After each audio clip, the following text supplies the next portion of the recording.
দৌড় পারতে পারতে আমার অবস্থা খারাপ। আজকে আর আসা যাবি না, কাপড় ভিজেছে, এক গাদা কাপড়। তোমাকে আমি খাওয়া দিয়ে তুই চলে যাব, ঠিক আছে? টাইম টাইমে কিছু খাইছিলে? খাইছিলাম। তুই কি আমাদের বাড়ি পর? হ্যাঁ দেখিস কাম ফেলা তুই চলে সুপার বাড়ি লেগে যাবি না নি? কথা কইস নি কে?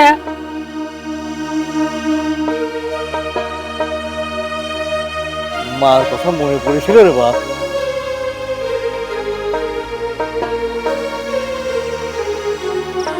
চিন্তা করে দেখেন পরামানিক সাহেব, ছেলেটা কিরম বেয়াদব হয়েছে। কথা নাই বার্তা নাই, কাম ফালাচ্ছে তোর। আমি এত করে ডাক দিচ্ছি, ওরে আলামিন খারা খারা না, কি ডাকার কথা শুনে। স্যাংরাটা আসলে বেয়াদব হইছে আর খুব ফাঁকিবাজ। হ্যাঁ, ফাঁকিবাজে দেখছে নাকি? 2 দিন বাড়িতে যায় না খায় থাকলে পরে সুর সুর করে ছুটে আসবে নি। আসলি পরে রাখতেছে কিটা? কামে ফাঁকি দেওয়া মানুষ আমার 2 চক্ষের বিষ। আপদ গেছে, মিটে গেছে। কিসের আপদ গেছে আব্বা? আর কই না বাবু, ওই যে আজগর ভাইয়ের বেটা আলামিন, ছেলেটা খুব ফাজিল হয়েছে। এইটা কোন ধরনের কথা বলো? আলামিন তো একটা ছোট মানুষ, ও কেমন করে মাঠে কাজ করে? কি যে কাও না নয়ন, আরে উহার বয়সে আমি আধমন্দান মাথায় নিয়ে 1 মাইল রাস্তা হাইটে চটমোহর বাজারে রাইস মিলে ভাঙ্গায় আনিছি। নিজে লাঙ্গল নিয়ে মাঠে যাই। দেখেন, আপনি যে কাজ করছেন, আপনার ছেলেও যে সেই কাজ করবে তার তো কোনো মানে হয় না। প্রত্যেকটা মানুষ চায় জীবনের উন্নয়ন, আর আলামিনের তো এখন স্কুলে যাওয়ার সময় আব্বা। তুমি লক করে থাকো তো বাপু, নয়তো তোমার কামে তুমি যাও। আরে আমার বাড়িতে কাম করতেছে জন্যই পেটে 2টো ভাত পাচ্ছে, ওসব তুমি বুঝবা না। শোনো, যখন ওর পেটে ক্ষুধা লাগবে না তখন সুসুর করে এসে জুট পেনে সোজা না করে দেবা। এইটা ঠিক কথা। আপদ। তাহলে আমরা ওখানে যাই। তুমি যে এরম করে পরামানিকের বাড়ি থেকে পলা চলে এসো, পরামানিক রাগ হবি না নে? আমি তো মোজা কাকার সামনে দিয়ে আইছি, মোজা কাকা আমাকে ডাকও দিছিল। এখন যদি পরামানিক আর তোমার বাড়িতে না দেয় তাহলে কি হবে? না দিলে না দিবি, কিন্তু আমার যে তোমার কাছে আসার জন্য মন টানতেছিল।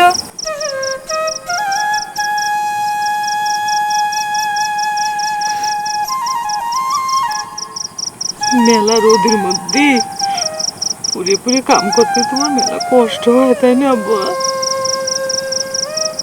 না মা, তা না, আমার খালি তোমার কথা আর স্কুলের কথাই মনে পড়তেছিল। আলামিনের মা, তুমি আমার ধরে নিয়ে যে রাস্তার মোড়ে একখান থালাতে বসাই দিয়েছো। আমি ভিক্ষা করবো, তা আমার এই দুধের সাউন্ডারে তুমি ওরকম কষ্টের কামে পাঠায় না। আমার সহ্য হয় না, আমার সহ্য হয় না, আমার সহ্য হয় না। ঠিক আছে, তোমার মুখের দিকে তাকায় কিন্তু ওই আবার আমার বাড়িতে স্থান দিচ্ছি, কিন্তু ও যদি আবার কামে ফাঁকিবাজি করে তাহলে কিন্তু আর তোমার কথা শুনবো না। এই স্যাংরা, এই সুখে খাতি কি তোকে ভূতে গেলায়? হ্যাঁ, যা আমি যা। লেখাপড়ার মাথা অনেক ভালো আছিল তো, হঠাৎ করে স্কুল কামাই দিছে, ভুলের পারে না। আস্তে আস্তে সব ঠিক হয়ে যাচ্ছে। দেখো, ঠিক হলে ঠিক, না হলে তো আমার কিছু করার নেই। আমার কথা আমি কয়ে দিচ্ছি, এখন তুমি যাও।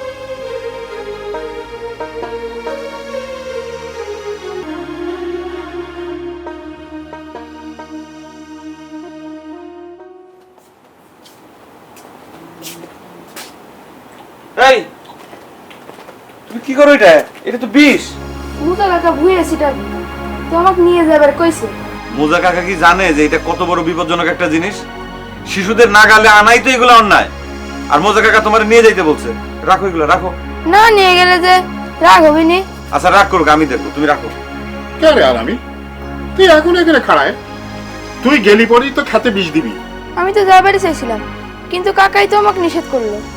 নয়ন, আব্বা, আপনারা একটা শিশুরে দিয়ে এরকম ঝুঁকির একটা কাজ করাইতেছেন, এটা কি ঠিক? বিষের মতো সাংঘাতিক একটা জিনিস, তার উপরে মেশিন। কথায় কথায় তুমি এবার আমাকে এত ভুল ধরবে লাগলে কত রে বাবু? মনে হচ্ছে এসব তুমি নতুন দেখতে চাও।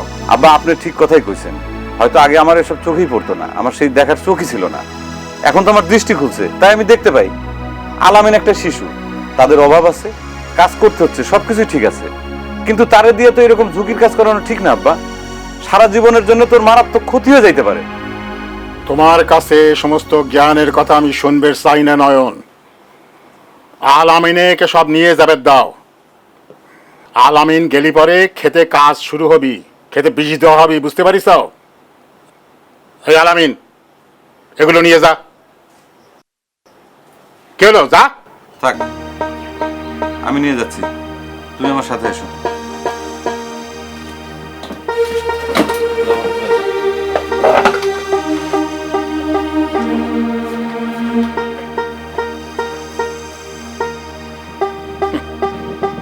এতদিন ধরে সকগুলো এসব করতেছে, কারোর কোনো ক্ষতি হইল না।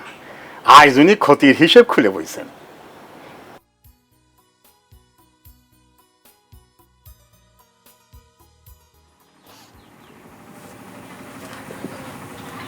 জোর করে চাউল দিক থুই আসলে।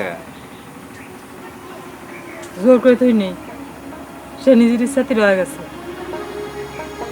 ওদের মনের মধ্যে যে কি ইচ্ছা সেটা তো আমি জানি। তো কতদিন কইছি এলিয়ে তুমি কোনো কথা কবে না। সকলের যে সব ইচ্ছে পূরণ হয় না সেটা কিন্তু তোমার মনে রাখা লাগবে। আলামিন যে চলে আইছিল তার জন্য কি পরামানিক রাগারাগি করলো? তা তো একটু শুনে লই। তাকারে ভাতের দাম আছে না, তারা ভাত দিচ্ছে, সে দাম তো উসুল করে নিবি। কামে ফাঁকি দিলে তাকারে রাগ হয়, মিজাজ খারাপ হয়ে যায়, এসব কথা শুনিল। কে ওইটুকু একটা শিশু শহরের ভাতের সাথে কামের হিসেব? আল্লাহ জাগিরে দেয়, তারাই মনে হয় বেশি হিসেব করে। আমার আলামিনের বয়সী তারও তো একখান সওয়াল আছে। আমার বেটার মুখের দিক চাহে কি একটা বারে যদি তার বেটার কথা মনে হয় না?